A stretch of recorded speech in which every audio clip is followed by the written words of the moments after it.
Curious who this Sally Hawkins is. She looked kind of familiar. Yeah, she definitely looked familiar. Oh, she was in The Shape of Water. Oh, did she f a fish? I think she's the lady who f***ed a fish. God. She's a good actress. Yeah, I believed when she was f***ing that fish, I'll tell you that right now. Ian. Chris. Ian, we're back. We're back in the trap. We haven't done an episode in a while. Yeah, so we wanted to bring it back with a nice, good, feel-good film for 2025. Bring the spirits up. 2025's been a weird year in the world. Sometimes it's understandable to be a little depressed in the world we live in. Yeah. Sometimes you need a little uplifting movie to bring the spirits up in that place. And the place you go to lift your spirits is? Child murder. Sparkle with an angel. It's a beautiful angel. It does beautiful things. I was gonna say Australia, but pretty much the same thing. Ian, we're back. We're gonna talk about a couple movies tonight. Okay, let's do it. We're gonna talk about Talk to Me. I haven't seen that one. Sorry, we're not gonna. We're gonna talk about Bring Her Back. Bring Her Back. We're gonna talk about 28 Years Later and Sinners. Okay. The trio, a trilogy of fun. So, but first, we fresh off of Bring Her Back, which is just finished. I wanted to see because I saw Talk to Me. Okay. And I enjoyed that film, not as much as this one. I'll tell you that. Okay. Also, that was less enjoyable. Well, Bring Her Home. Bring Her Back. Maybe I'm saying the wrong words there, but I think this was a better movie. Fair. Yeah. That was way more gimmicky. Still bleak and stuff like this, but it had a gimmick. What was that one about? It was like a party thing where you took like this hand, and it's been a while that I've seen it. But Monkey's Paw? It was like a hand, and you would like touch it, and then say some stuff, and I think like you would see ghosts or. That's what you had me do last night when you said put your thing in my hand. It was dark, but it was a fun game. Anyways, and then stuff happened. It's been a long time since I saw it, but I remember thinking, oh, that's fun, blah, blah, blah. Okay. And this one, blah, blah, blah, indeed. I was excited to see based on that. Okay. And I said, Ian, let's watch this movie. I knew nothing going in. And now what do you know going out? I'd forgotten the title halfway through the movie. What do you know going out? It's a big ripoff. Of? A little film called Memory Leak, in which a little girl drowns and somebody struggles to grieve appropriately and resorts to otherworldly means to try to cope with that grief with tragedy ensuing. I mean, a lot of people like to rip off my movies. It is what it is. I can't control what other people do. So it is. I kid, of course. Yeah. There's some superficial similarities. It's about grief. Sure. It's about not coping with that grief well. Sure. And it's fucking horrifying. It did actually remind me of a movie plot-wise, A Dark Song. Have you ever seen that? I've not. A movie about a woman who will go to the lengths of this ritual to bring back her dead son. Okay. Very similar in premise, way different in plot and execution. Okay. So what did you think? I mean, where do you start with a film like this? Yeah. A film, if you will. Yes. It's upsetting. It's an upsetting movie. Yeah. On so many levels. Like there was an opening scene where there's clearly some like ritual going on and everything was gross. I'm like, oh, is this gonna be one of those just fucking movies where it's just like, there's no story, it's not interesting. They just like cobble together shit just to justify doing a bunch of gross shit.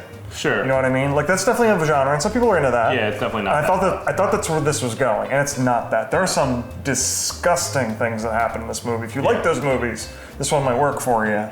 This is gonna be a tough watch for people who aren't into pretty grotesque stuff though. But I think it's all warranted by the story. And that's what ties it together for me. It makes it a good film. Like the story works independent of that stuff. And that stuff just serves to drive it home that much harder. How hard this woman is willing to go to try to bring back her dead daughter. And the lengths she'll go to. And the lives she'll destroy to get there. It's pretty upsetting. It is pretty upsetting. There's a scene with a knife. I love these kind of movies. I think it's because I have to find things that are worse than my life. And then when they're worse, I'm like, oh yeah, I feel good about this.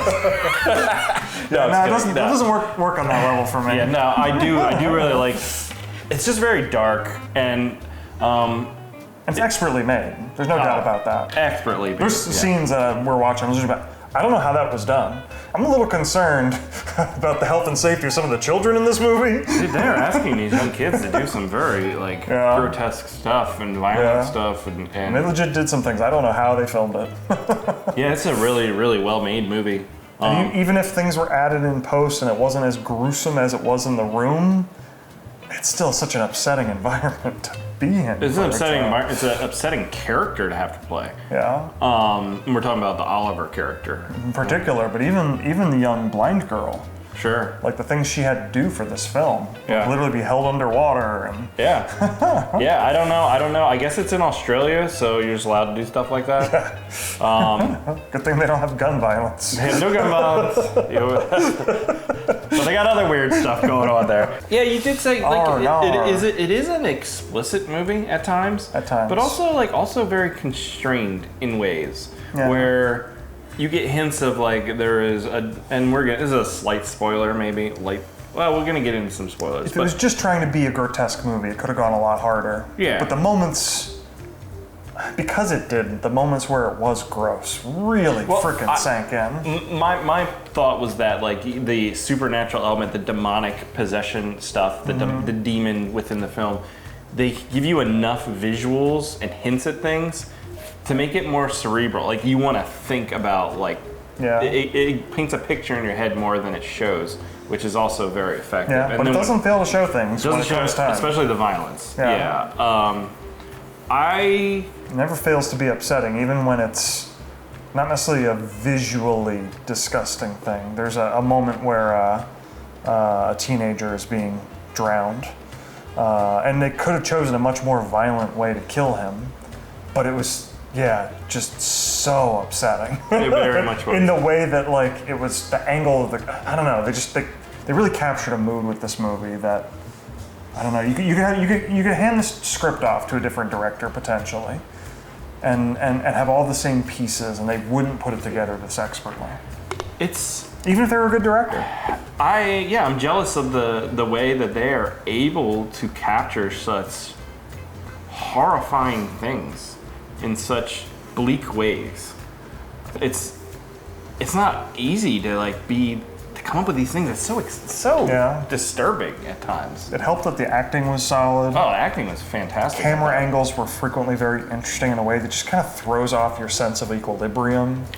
The lighting and the color correction, the sound was incredible. The storytelling was, above board. Yeah, I think it's a rather simple story. It is. And I think it's pretty predictable, maybe halfway through, where they plan on going with it. Yeah. But the ultimate conclusion, you're waiting to see what's going to happen. And I was happy that it landed on a very upbeat note by the end, that we all could celebrate the joy that was Bring Her Back. I don't know. I did see a post on Reddit or something yesterday of how come everybody shits on the movies like The Conjuring and Insidious, and then they love Bring Her Back and Longlegs? Those movies are so boring. And I'm boring? It's definitely not That's boring. when I was okay, maybe this isn't as mainstream appeal as I thought then, because the movies he's comparing to are very mainstream to more indie art. But this is a very specific vision these directors had, and that they pulled off, I think. I think some people are so used to just movies being big and exciting, and when it's not, they don't know what to do with that energy. Sure. Yeah, it's not scary in a jump scary kind of funhouse kind of way. It's like reading a novel when you're used to only reading comics. It's like listening to an audiobook when you're only used to not listening to audiobooks, like my brother does. I don't know where that didn't really make any sense. But yeah, I hear what you're saying. Yeah, so I don't know if this is a movie that appeals to everyone, because you're saying, definitely not going to be a it's not mass appeal. Fun. It's not a fun. A lot of people are going to turn this off at certain scenes. Yeah. This isn't one of those, in some ways you could call it an elevated horror in a way that might appeal to non-horror crowds. Oh no. But they're going to hit certain points where it's nope, we're turning this off. This is fucked. Yeah. Yeah, it reminds me of some of those French horror movies. Yeah, I was very much thinking in the level of the violence and stuff the explicit nature of it. The intensity and the extremity weren't necessarily quite as what I think of when I think of French extreme cinema. Yeah. But never failed to be as upsetting. Yeah. Especially the nature of it involving children. I mean, like, that is a risque kind of way to go, and this movie centers completely around it. But it also kind of highlights, I think, just the real, and this, I'm speaking like American, but like the real, maybe the way some of these foster families and kids fall through the traps and stuff like that. I don't think that's what this movie's trying to say. No, there's moments. I think it was just a setup. Yeah, I just think, I don't think they were trying to say anything about the foster family system. I think that was just a setup. The woman worked in that system, so she knew how to exploit it. Yeah, okay, maybe that's a good And point. I believe, Plan this and this is never stated directly by the film, this is something you have to kind of learn. So we're getting into spoiler territory. I guess we already passed it a little bit. But it's spoiler. Spoilers. So this woman wanted to use the help of a demon to resurrect her dead blind daughter by killing another blind girl about her age in the same way and using the demon to something put her daughter back in this girl's body. She did her research, she targeted a girl who was the right age, who was blind, who came from a family that could be easily broken. You could if you just found any blind girl of the right age, you might go kill the dad, but yeah, mom's still there. Even if mom's not there, there's an uncle or an aunt or a grandmother or somebody who can take them in. But this little girl, she'd already been separated from whatever the rest of her biological family was. Her and her mother, or her mother married this man, and by extension, her stepbrother was now her stepbrother.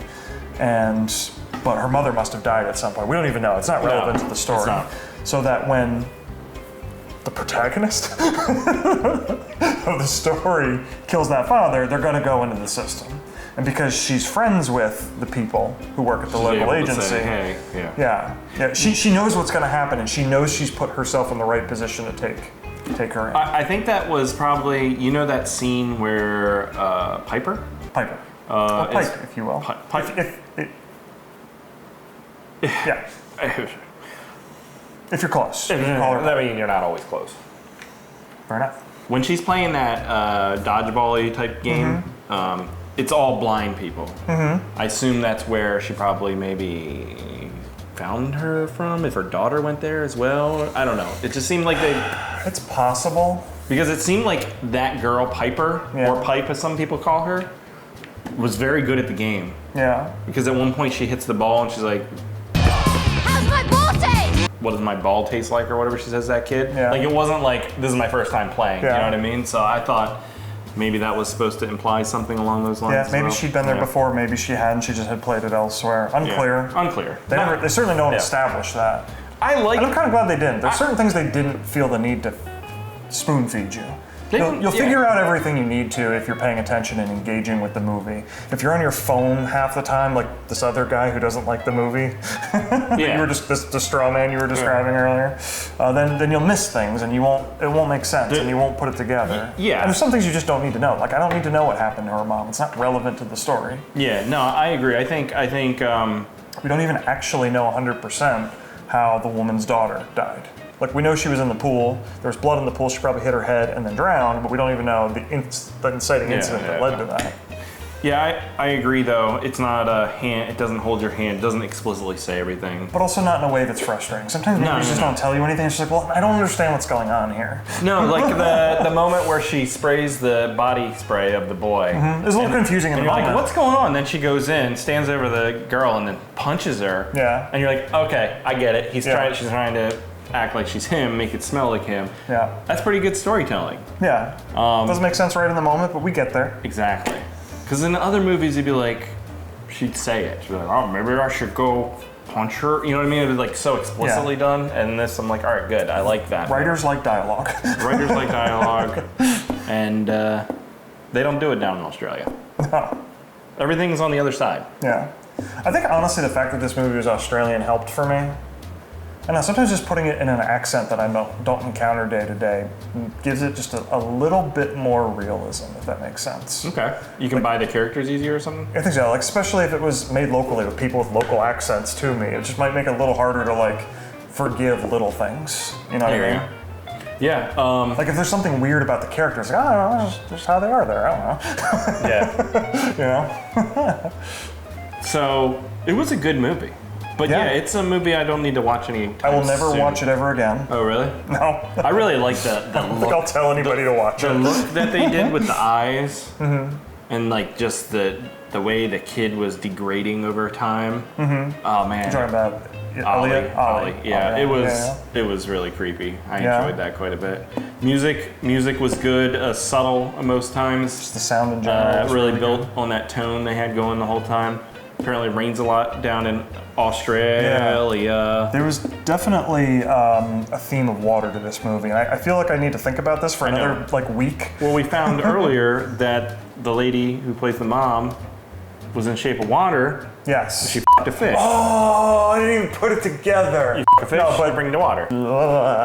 the girl died in a pool. There's the father died in the shower. It's always raining. She's gonna die in the rain. Somebody else was drowned in a puddle. Like there's always water, and there's more meaning to it. I think there's more meaning to it that I'm figuring out. Like usually, like water can often represent like a cleansing. Yeah. Definitely doesn't mean that in this movie. Yeah, like a rebirth or something. Yeah. I'm sure they're going for something. I need to think about it some more. I'm not there yet. Get down in the comments and let me know what you think the water's all about if you've seen the movie already. Yeah. All right. Should we switch to another movie? Well, would you recommend this one? This is a tough recommend, you know? Like, it is very good. If I know somebody's into this kind of shit, yes. Absolutely recommend. I'm not gonna recommend this to normies, though. No, yeah. Yeah, if you like that bleak shit. Yeah, I'm not like going out of my way to tell coworkers if I don't know what their movie watching habits are like. Yeah. But yeah, I think more in common with like those French horror movies. Yeah. It's not like a Serbian film or something like that. You don't know what that is, right? But I'm aware of what it is. it's but not I'm like seeing deeply it. disturbing like that, but it is pretty Yeah. gross. Yeah, I really like this. Yeah. Like I said, I liked it better than Talk to Me. But if you like this, you should check out Talk to Me, I think. Probably won't do that. You won't? Probably not. Because you don't have time? Maybe. That's good. Also, this movie was kind of upsetting, man. That one's not as upsetting, I don't Okay, think. fair enough. Maybe. I don't know. All right, well, let's move on, Ian. Yeah, let's transition to another movie with a climax in the water.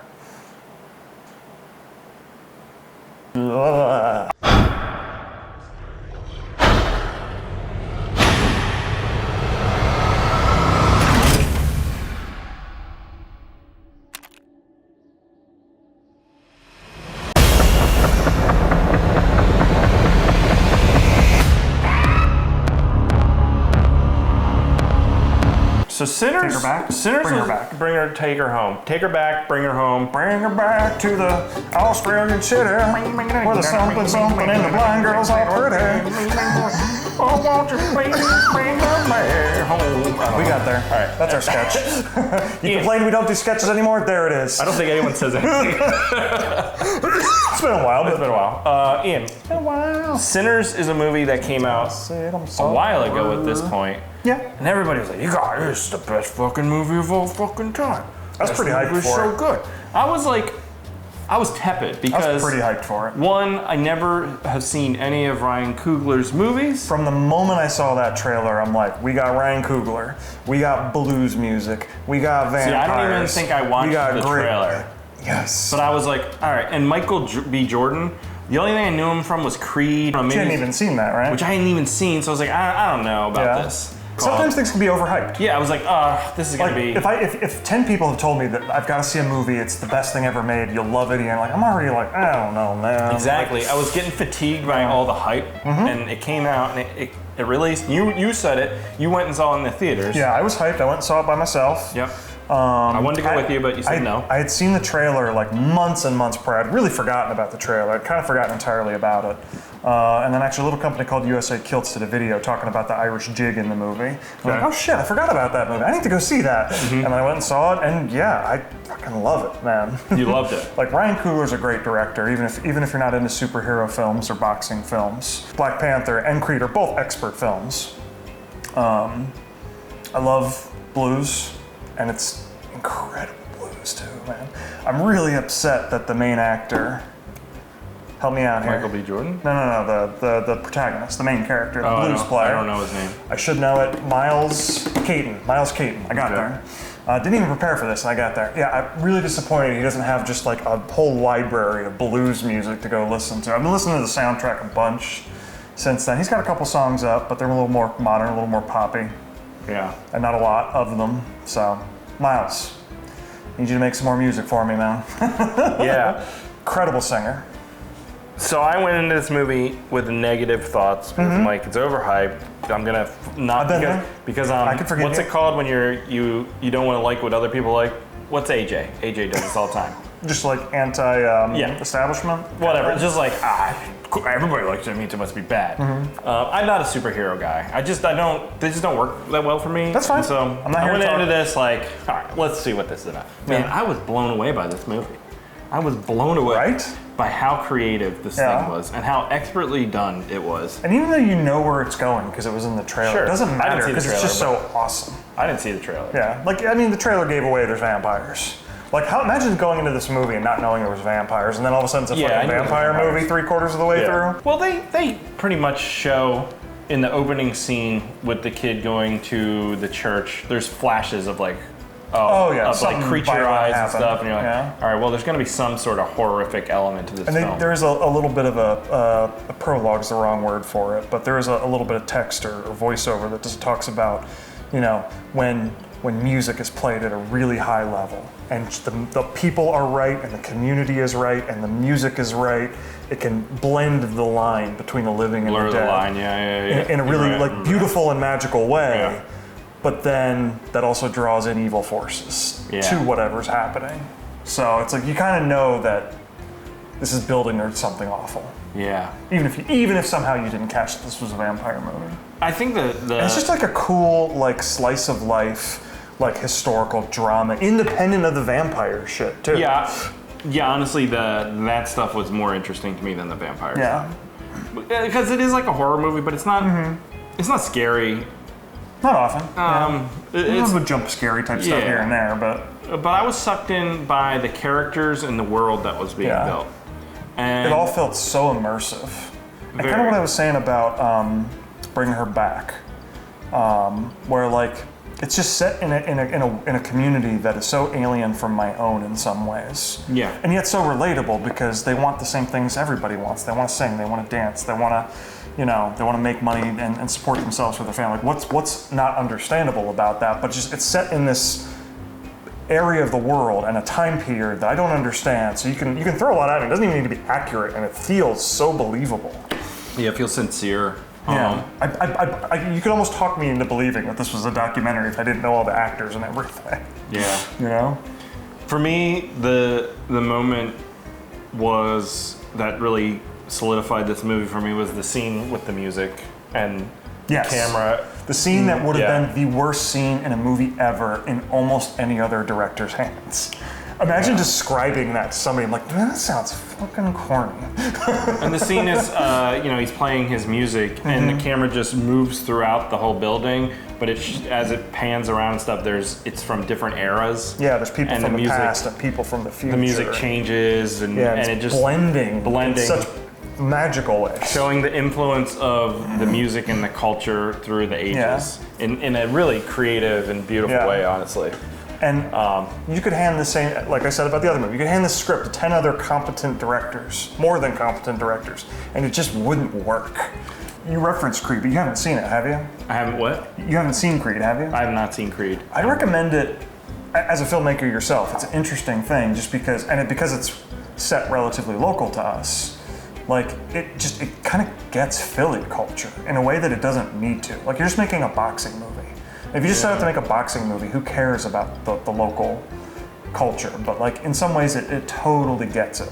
I think all those little moments, though, are what really make the movie... It makes it immersive. Makes it so much better. Yeah, so much more immersive. It makes you it feel real lost in a world. the movie. In a world, yeah. And then, not only is the movie like... There's times where I was a little surprised in Sinners where characters are being killed and stuff.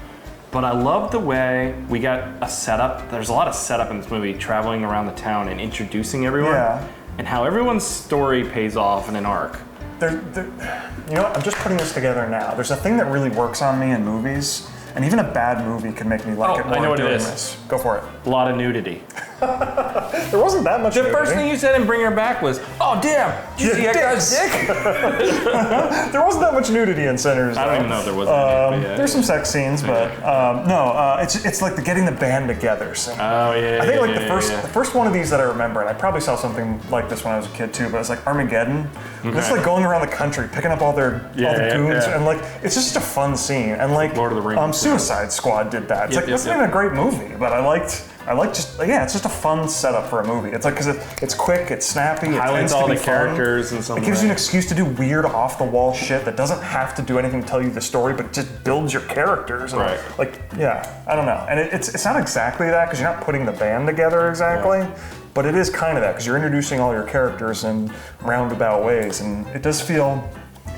It's kind of like a little bit more like Oh Brother, Where Art Thou? Okay. In terms of being a Southern and historical set movie, and also including music. Yeah. I wonder if that was an influence. I don't know. I'd be kind of curious to know that. Yeah, I don't know. I did. It's like I want to do that, but I want to do like the Mississippi Delta version of that. Yeah.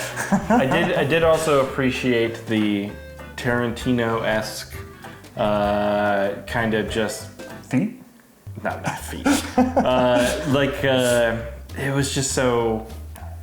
We got the payoff with him and the KKK members. Yeah. In just a super hyper violent kind of way. And I think this movie had a chance to make the worst mistake it could have. And the fact that it missed it was also awesome. Okay. If you just made the vampires KKK the KKK, yeah. This movie would have felt like it was beating you over the head with something. No. So, and like, there were KKK members and they were relevant to the story, but it was kind of a side thing for the most part. But certainly the Irish vampire he holds no hate in his heart for black people the way somebody in the KKK would. Right. And that makes a world of difference for this movie still being fun. I got you. You know what I mean? Yeah. It would have been an unfortunate move if you combined both the Irish thing and the KKK thing together and just be like, I don't know, all these Irish songs kind of combine that. Right. That would have been a rough move. And frankly would have made the Irish vampire's character less I don't know what the word I'm looking for is. Believable. Less authentic. It would have made him less authentic. Because then you know he was lying through his teeth when he says, I just want to build community, and I want you to be part of my community. Because when he says that, I believe him. Like, right or wrong, good or bad, I believe him, and I believe he thinks it's what's best for his victims. Yeah, and he might not have been completely wrong. He might not have been completely wrong. We actually don't know the answer to that. Yeah. But if he was also KKK and all the KKK members were all the vampires. Yeah, it's so simple to understand who's evil and who's, It would have been a really annoying allegory. Yeah, I hear you there. I'm very curious about the use of the Native Americans they were trying to hunt down the vampire at one point. Yeah. But then they just never come back. Like, it felt like such a choice. I wonder if there was more scenes with them that got cut either in the writing process or in the editing process, and it cut for time, or just this part of the story isn't working, so let's cut that out. But like, there's this artifact in there because it felt more important. Yeah, no, I loved it. I loved it. I definitely recommend it. Same. I legit walked out of the movie. I'm like, I don't know if that's the best movie I've seen so far this year, or the best movie I've seen so far this decade, and that is not even an exaggeration in my opinion. Well, you saw my movie? I mean, I'm gonna get to it any day now. Like, it'll probably be my favorite once I see it. Yeah, okay. I saw the short film version. That kind of sucked. Wow. Yeah. This movie did not have the budget of your movie, Transient. Yeah. No. Catering for one day costs more than the budget of my movie. And I like the actors in Transient. Sure. But Michael B. Jordan, even if you don't like him, he's an incredible actor. Like I said, I didn't have any thoughts about him, and then after this movie, I was like, wow, and that guy is fantastic. To my mind, the main character of this movie, or at least the protagonist, is Miles Caton's character, the blues musician. Yeah. And like, that guy's not an actor. Yeah. Like, they pulled him because he was good at singing. I don't think he's acted before. If he has, it's not been in anything he was great. Significant. They didn't do it half-assed in this movie. No, it was all ass. The whole ass. All right, so Sinners, we all liked Sinners. Yes, it's a must-see. I would go that far. I don't think I've ever said that on any of the channels we've ever discussed movies on. All right. Full-on must. We have one more movie to talk about that's a little do. bit more divisive, I feel. Yes. And that is, of course, 28 years later. 28 years later. The fourth movie in the 28 movies franchise. It's the third movie. The third movie is 28 weeks later. No, the second movie is 28 weeks later. No, the second movie is 28 days later. The first movie is 28 days later. No, the first movie is 28 days. Oh, Sandra Bullock. We had to Before the do it. I'm virus. sorry. I know everybody's done that joke before. I couldn't resist. That was a good joke, Ian. Yeah. I think they make Speed 3 Speed with 3. Keanu, but they're like stuck in a Tesla or something. Keanu or Boatface guy? No, we're not doing. What the hell? Willem Dafoe. Oh, yeah, Willem Dafoe and Speed 2. No, Sandra Bullock and Keanu Reeves get stuck in a Tesla that's on auto drive. They have to fight with Elon Musk or I would something. hate that so much. That'd be like literally the worst thing you could do with that. Yeah.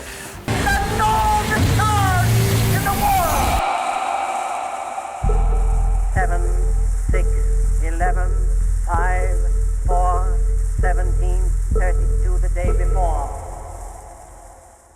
Ian, let's talk about 28 Years Later, Yes. which is the follow-up we've all been waiting for since 28 Weeks Later went out like a wet fart in the night. And I will compare 28 years later to the Hobbit movies. Yeah, because it features dragons. No, it's just that, like, so I'm a big Lord of the Rings fan. Loved the Peter Rings. Jackson Rings trilogy. When the first Hobbit movie came out, I struggled with it. I did not love it. Yeah. And I think a lot of people are not loving at least 28 years later. And I think it has the same problem. It's not a whole story.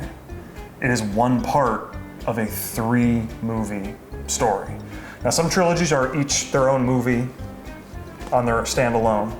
And The Hobbit and 28 Years Later are both not. Like, this is just the first act. So it doesn't build to an exciting crescendo the way 28 Days Later does. And I don't remember 28 Weeks Later super well, but I'm sure that movie stood on its own and had an exciting crescendo, whether it was good or not. I just watched it. Yeah, it ends in a way that So this movie doesn't capitalize on. yeah, 28 Years Later, it's a very well-made movie. Yeah, I agree with that. There's no doubt about that. The acting's great. The characters are interesting. The cinematography is very good, but it's not complete. It's not a complete story. You know? Yeah, it's not satisfying. But even then, I have way more deeper problems with that film. But And I think a lot of people went in this movie not understanding that, or not knowing that at least. they shouldn't have to. They shouldn't have to.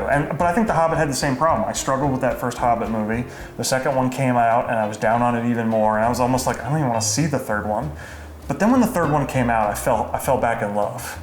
Once you complete the story, I'm like, oh, I see what all the fucking parts were now. That thing I hated, without it, you don't get the satisfying conclusion. I just had to wait too long for the fucking conclusion. I hear you. Which can make it frustrating because you have so long to wait between movies as a rule. And it's not incredibly long either for The Hobbit or for 28 years. Like, the next one comes out next year. It's not like 4 years later we're getting another, or like 20 years later we're getting another Tron movie.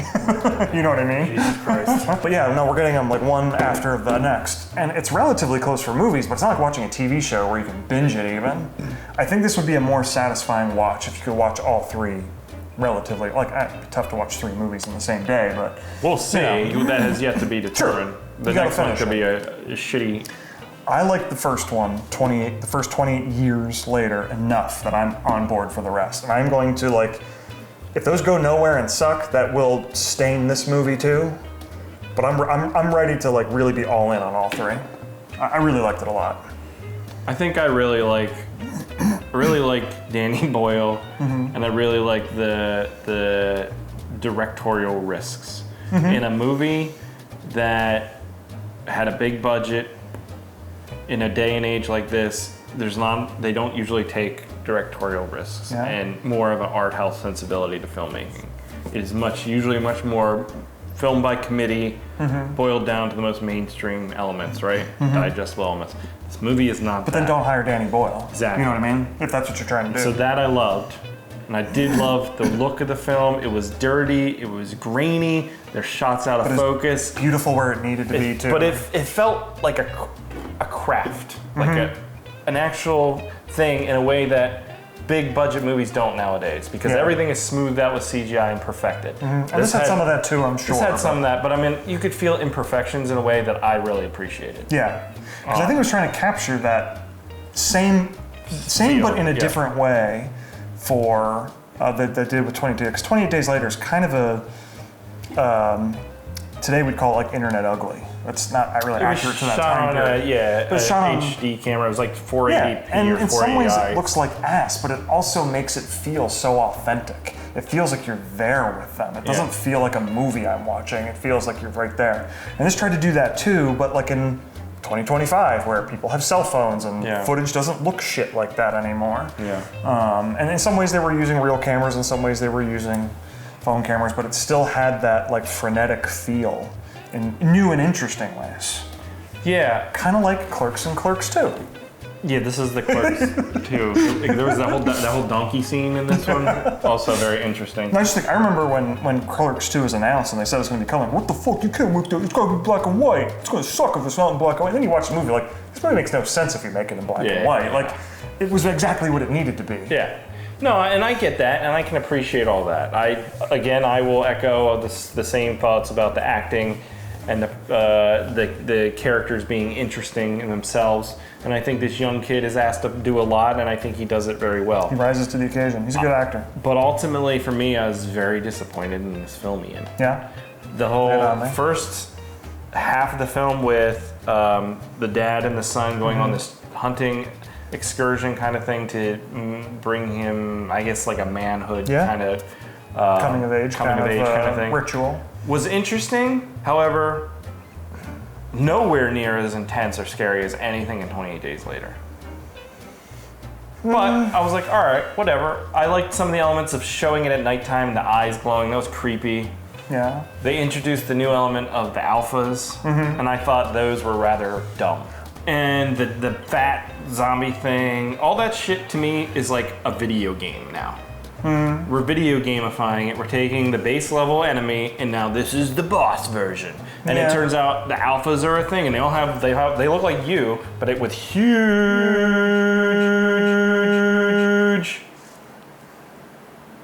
schlongs. Sorry, I didn't know the scientific term. Yeah, I don't know. I guess I went in knowing as little as I could.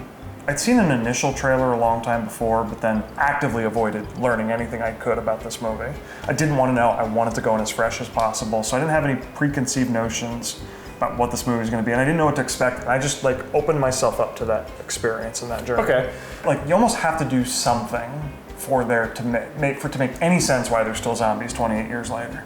I think you go back and talk to me right after I saw 28 Days Later for the first time back in 2003, and I'd be like, oh yeah, they're all gonna like starve in like weeks, months at most. That's kind of the implication by the end of the film. It was implied, but you know, it could also be wrong.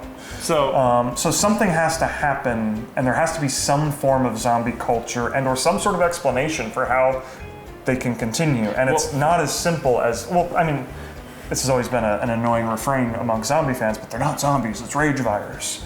So they're not undead in the way that we think of when we think of most zombie films. But I think that was the actual interesting thing that 28 Weeks Later brought, was that, this person was actually infected, but they don't show symptoms, but they do carry the virus. Yeah. So, and by the end of that film, it was shown that the virus was spreading across the world. And in this movie, they kind of get rid of all that. Yeah. Which I think was a little disappointing. I suspect, but don't know. I'm fine with that because I did not love 28 Weeks Later. Ultimately, the first 10 minutes is great, but beyond that, I kind of hated it. It's the smart zombie thing again. Yeah, the dad's showing up everywhere. Ruins everything. Like they got up in a helicopter, flew across the city, and landed. There's the dad again. Yeah, that was so dumb. I agree.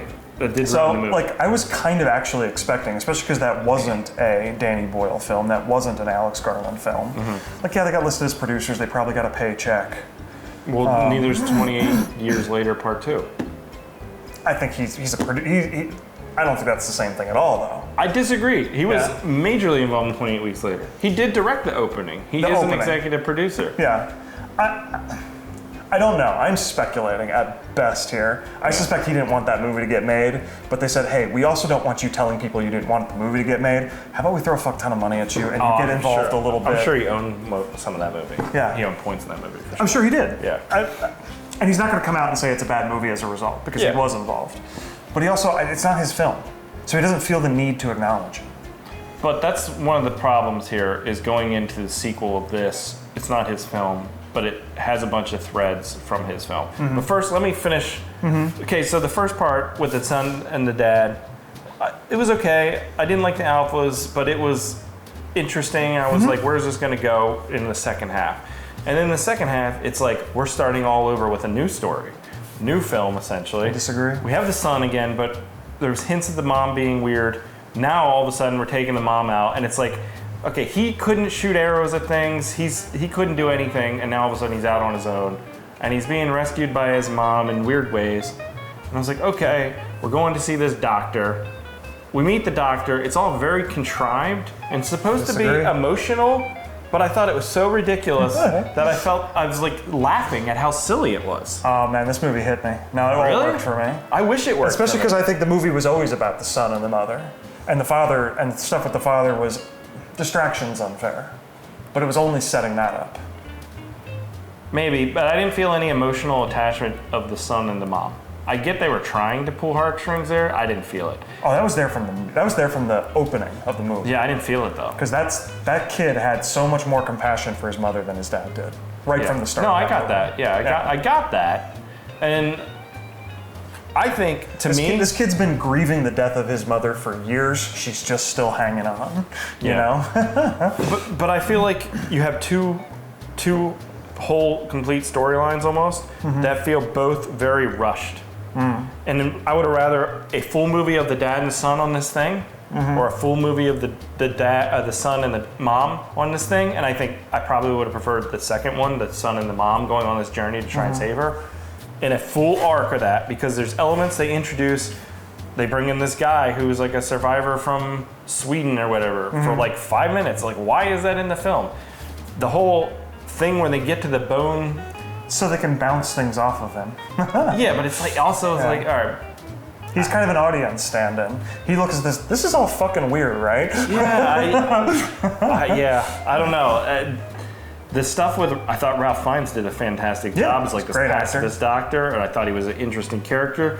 But in one moment, he's like, and the mom's like, oh yeah, I know what to do. I'll hug my son. You knock him out with this morphine thing, and then you go kill me and give him my skull to him. I was like, get the fuck out of here. Would the movie have been better if they said it in words, though? It would have been better if there would have been a thing storyline. The dad, like 3/4 or halfway through, being like, I can't help her. She's not going to be able to. It's just cancer's dying. And then all of a sudden, she has to do some sort of sacrificial thing. She gets bitten or whatever, and she's going to die. And they either put her out of her misery or whatever. And then he does the skull thing. But it's like, I'm gonna walk you over here behind this bush. I'm gonna fucking kill you. Rinse your skull off real good for your son, though. Don't you worry about that. Like, what? The movie's fucked up. Yeah. And I guess that made it easier for me to turn certain parts of my brain off that make me go, this is unbelievable, or that's unbelievable. Yeah. There's so much that's unbelievable about it that just turn it off and enjoy, man. Yeah, and I was just like, I think you're right. I was clued into that this was never about the zombies. This was never about the world. The premise was just a place to put a movie about relationships between a son and his parents. And that was the through line. I think it's more about surviving. No. Because you have the If that's the case, this is just a Walking Dead standalone. No, but hear me out. So you have the original infected have now become survivors of their own. They have their own culture. They have this own thing with the alphas. Then you had the fat zombies who had like a whole family arc as well. They're surviving. They live off the worms. You have the Jimmy character who's like obsessed with Jimmy Seville and with they have their own culture. A lot of people who have really hated on this film have really said, how weird was it that thing showed up there? Like, they were kind of setting this up all along. Also, the payoff for that is not in this movie. No. It's the next movie. Well, it's setting up the next story. And I think how this is going to unfold, and maybe it hasn't been explained well enough, or maybe it just hasn't been reported in ways that people are picking up on well enough. I think this is a series of short stories. Almost like an anthology film. That's actually a really good. That's a good idea. I think over the course of 3 movies, this has 6 to 10 that would be distinct stories that all fit within the same oeuvre. It's a Max Brooks kind of type thing. Yeah. I think that's what this is, and I don't think that's obvious if your whole view of it is just this one film. That could be. If you have no context. That would be interesting to me. Yeah. The criticism. And I'm hoping that once the trilogy is done, that the arc of the work is clearer. I could be wrong. Obviously, I don't have any inside knowledge about what the other shit is. I saw the title for the next one. I think there's some information out there, but not. I don't want to know. I want to go in. I'm not even gonna see a trailer if I can avoid it. I do agree that the payoff for the Jimmy character isn't in this film. However, that ending is so ridiculous and over the top and kills, to me, any kind of emotional heartstrings they were trying to pull in that second act. In such a tone shift, I watched it with Steph. We both looked at each other like, that is so fucking dumb. That was the dumbest shit I've ever seen. It left me on such a horrible note. I wonder how much. Yeah, it was a very Clockwork Orange or something by the end. Yeah, I think this does feel like odd movies of the 70s. I think you and I have covered some movies. I wish I could think of a name of one where it's like it's just kind of like a journey across a wasteland kind of a movie. And there's all these different kinds of. What's the movie with Sean Connery wearing like the red crochet? Zardoz. Yeah, I could see that. Like I think the arc of the three movies will feel. I mean, Zardoz is pretty fucking out there. Yeah. If you haven't seen Zardoz, fucking check out Zardoz. That's a trip of a movie. Yeah. But like, just there's going to be these different acts that feel nothing like the rest. Yeah. And Jimmy's that part of that. I think movie 2 is going to have a whole different vibe. It's not even going to feel like the first thing. Kind of like Furiosa versus Fury Road. Yeah. Like they don't feel like two parts of the same whole. They feel like two separate things in some ways because they're telling different stories. And like maybe the second one is going to be the fun middle thing before the third one gets dark all over again. Yeah, I mean, yeah, there is an element of the audience. I think the boy will be the through line through all three. Hopefully. I mean, he might be less of a character in some of the other stories. He might be a little bit more of a side character. I think he'll be in all of it, though. I don't know if that's true. Think so? I've done no research. Yeah. This is all speculation. Well, Flash forward to when we do our review of the other ones. His dad also will probably be in it, I'm guessing. And I'm sure he might I know go out Cillian looking Murphy for him. is supposed to be in the second one. I heard that at some rumor point. too. Second or the third, I forget which. I think the end of the second, I saw. So, yeah, I don't know. You've already told me more than I want to know. Fuck you, Chris. Jesus Christ. So, 28 years later, we'll watch the sequel next year. Yep. I'll be there opening night if I can be. We'll see if you were right. We will. And even if I'm wrong, that doesn't affect how I like the movie or not. As long as it's good. All right. As long as it stays weird, I'm happy. Like, there's so many ways to just do boring zombie movies. My biggest complaint about World War Z, the movie, is that it completely failed to do all the interesting things that the book did. It ended up just being another, we're going to save the world. Sure. Kind of, we're going to solve the zombie crisis kind of a movie. It did have a newer element, though. It was well made, it was done. The piling up those zombies was interesting. So much less interesting than the shit they did in the book. Sure, yeah. No, I don't disagree with you there. But did the book have Brad Pitt? I mean, didn't it? Huge.